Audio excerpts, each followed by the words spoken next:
Եվ Բաքվում պահվող հայ ռազմագերիների վերաբերյալ բազմաթիվ հազանգեր կան այնտեղ խոշտանգումների վերաբերյալ ինչ է արվում այդ ուղղությամբ։ Հայաստանը մինչև նույնիսկ ինձ իմ նախորդները, իմ գործընկերները հսկայածավալ աշխատանք են արել, ներկայացրել են միջազգային ատյաններում բոլոր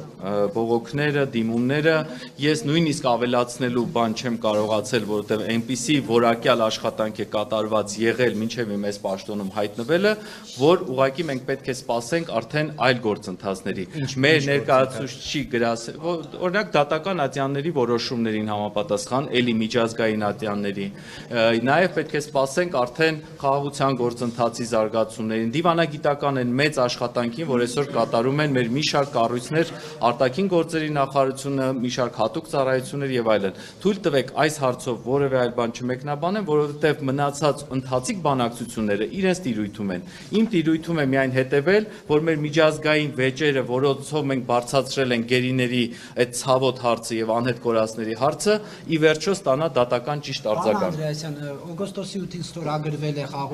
նախաստորագրվել է խաղաղության պայմանագիրը, կետերից մեկն էլ այն է, որ կողմերը հետ են քաշում, հետ են վերցնում հայցերը միջազգային, դուք սա ինչպես եք մեկնաբանում, արդյոք սա խնդրահարույց չէ եւ որպես մարդու իրավունքների նախկին պաշտպան դուք այստեղ չեք տեսնում, որ պետք է այս թեմայով միջև վերջ գնալ։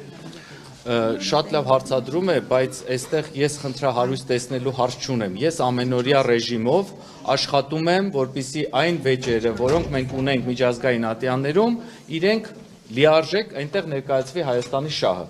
Մենք չունենք որևէ հրահանգ, որևէ հրաման, որևէ որոշում կառավարության ազգային ժողովի, որ պետք է գեթ 1 քայլ զիջման գնանք մեր իրավական գործընթացներում։ Նորից եմ ասում, եթե լինի այլ որոշում ազգային ժողովի, կառավարության, սահմանադրական դատարանի կողմից, մենք կենթարկվենք պետության որոշումների։ Հաշտեք, որ նման որոշման, նման քննարկում կա, որ հետ կան։ Քաղաքական որոշում կա, պարոն Անդրեասյան, դա ձեզ չի կաշկանդելու։ Ուրեմն լավ էր, որ քաղաքական բառ օգտագործեցիք։ Մարդու միջազգային իրավական հարցերով ներկայացուցիչի մասին օրենք կա, եւ այդ հատուկ այդ օրենքում նշված է, որ ես իրավունք չունեմ զբաղվել քաղաքականությամբ եւ պետք է քաղաքականապես չեզոք լինեմ։ Շատ լավ ասեցիք, սա քաղաքական հարց է, խնդրում եմ հարց ուղղեք քաղաքական գործիչներին։ Ինձ հարցնում եք, որևէ գործով մենք հետ քաշել ենք որևէ մեր գործողություն, իրավական քայլ, ոչ։ Հաշտ եմ ես ապագայում պետության որոշումների, մարդու իրավունքների որպես պաշտպան, մարդ, իրավաբան, հայր, չգիտեմ, որդի, քաղաքացի,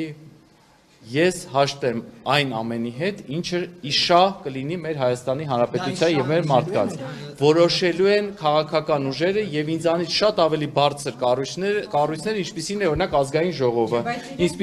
ինչպիսին է սահմանադրական դատարանը։ Նրանք են որոշելու։ Այսինքն կոնկրետ, պարոն Անդրեասյան, եթե ազգային ժողովը նման որոշում կայացնի, քաղաքական ինչպես, դուք այդ որոշումը կատարելու եք, անկախ նրանից դուք որպես քաղաքացի, որպես իրավաբան ինչ կարծիք ունեք կամ հաշտվում եք։ Եթե որոշում կայացվի,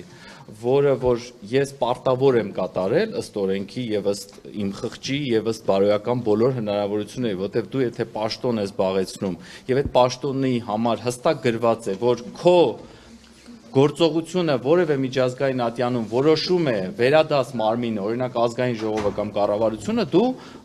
կանես ապօրինություն, եթե չկատարես։ Բայց երբ որ ես կկարդամ որոշում, որ իմ խղճի հետ Եթե իմ խղճի հետ համահունչ չի լինի, դուք կտեսնեք իմ հերթական դիմումը։ Դուք կգրեք հեռանում եմ առանց